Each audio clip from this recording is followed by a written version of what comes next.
जैसा कि मेरा चैनल है कम्युनिटी न्यूट्रिशन के कारण सही पोषण नहीं मिले तो कुपोषण होता है। कुपोषण या तो अति पोषण हो सकता है या अल्प पोषण हो सकता है।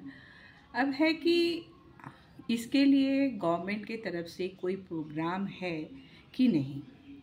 इसके लिए फैसिलिटी बेस्ड प्रोग्राम है और कम्युनिटी बेस्ड प्रोग्राम है। जिसे कि कम्युनिटी बेस्ड प्रोग्राम है समुदाय आधारित सीवियर एक्यूट माल न्यूट्रिशन जो चिल्ड्रन है उसके लिए प्रबंधन। अब है कि ये सीमैम प्रोग्राम के नाम से जाना जाता है। सीमैम प्रोग्राम गवर्नमेंट लेड प्रोग्राम है जिसका मतलब होता है community based management of severe acute mall nutrition.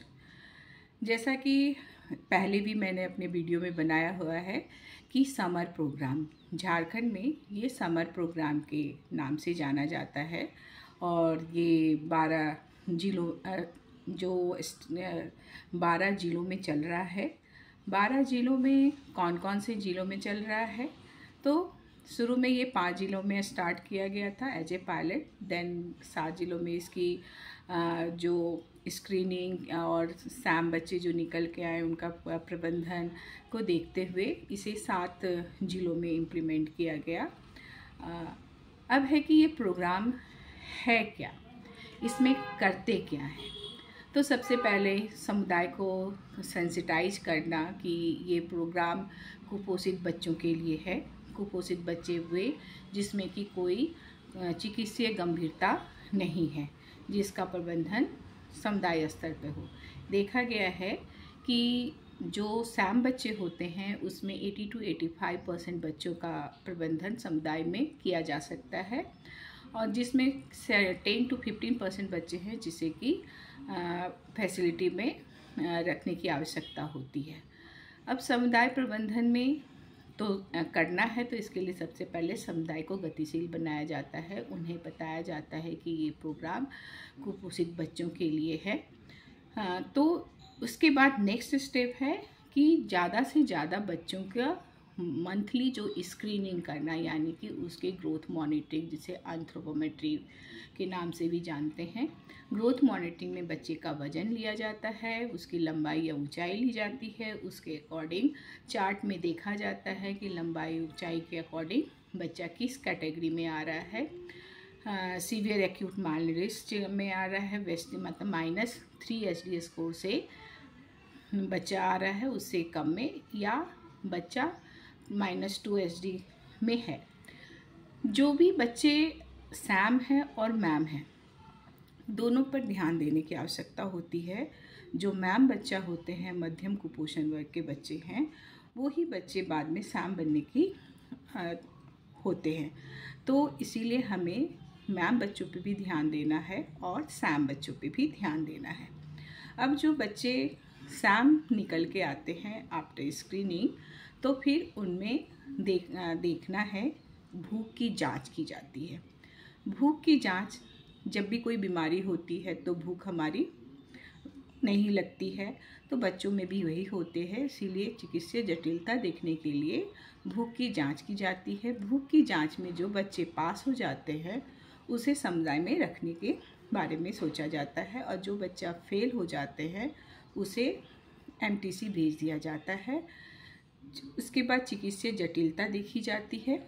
चिकित्सीय जटिलता में क्या क्या देखना है, जैसे कि फीवर हो, डायरिया हो, हाइपोथर्मिया हो, या बच्चे में अदर जैसे आई में कॉम्प्लिकेशन हो, स्किन इन्फेक्शन हो, विटामिन A डेफिशिएंसी हो, एनीमिया हो। ये सब केसेस में बच्चे को MTC रेफ़र किया जाना है।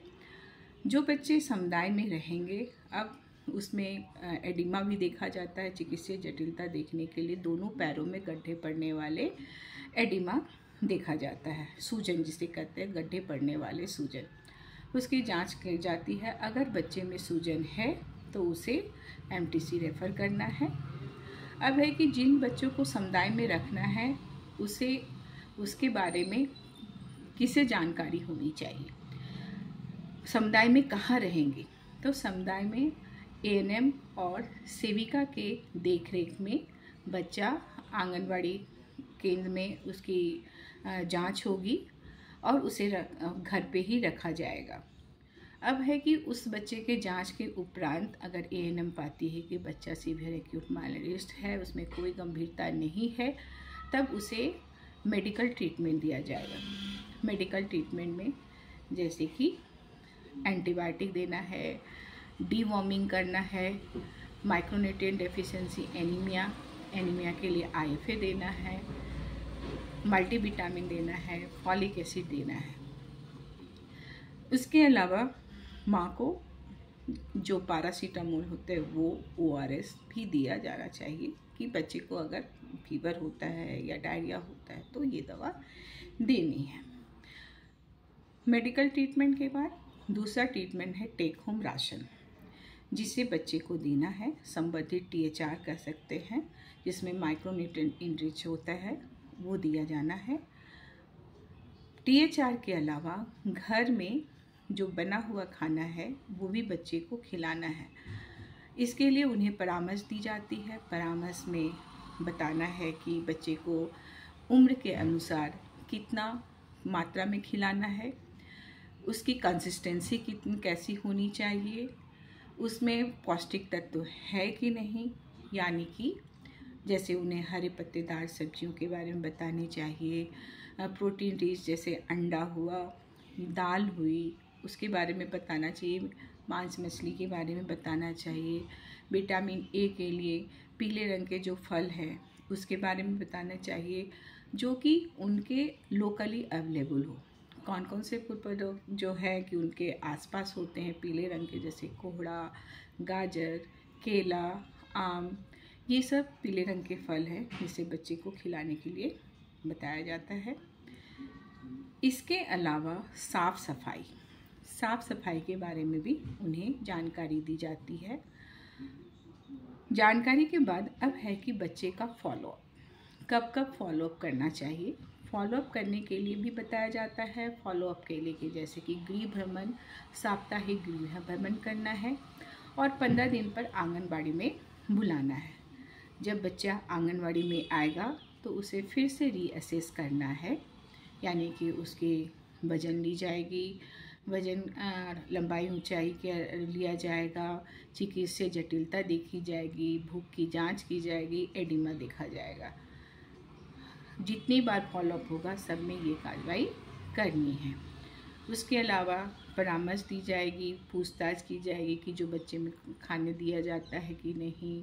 उनके गृह भ्रमण के दौरान देखना भी है कि घर में बच्चे को कैसे रख रखाव है, बच्चे का केयर कौन कर रहा है, खाने में क्या दिया जा रहा है, जो टेक होम राशन दिया जा रहा है वो सिर्फ बच्चा ही खा रहा है कि घर के और मेंबर्स खा रहे हैं।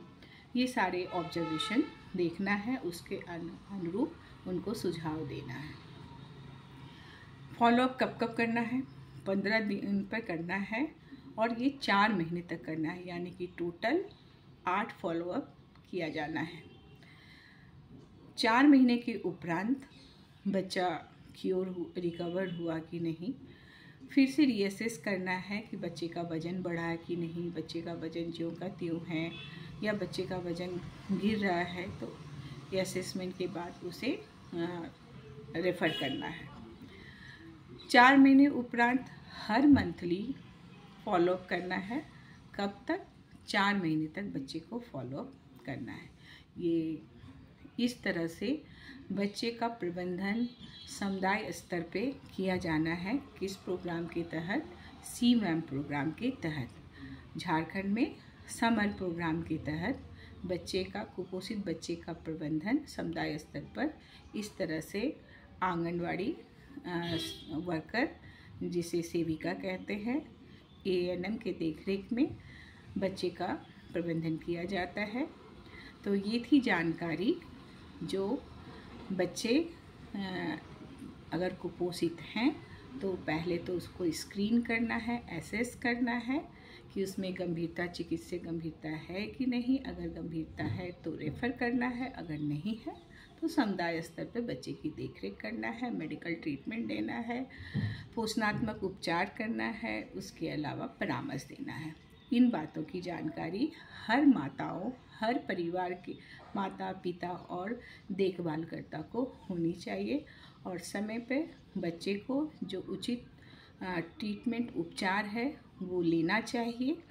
ये सरकार द्वारा हर बच्चे के लिए है, जिसका सब लोगों को उपयोग करना चाहिए। धन्यवाद। ये थी जानकारी कुपोषित बच्चों का समुदाय आधारित प्रबंधन कैसे किया जाना है।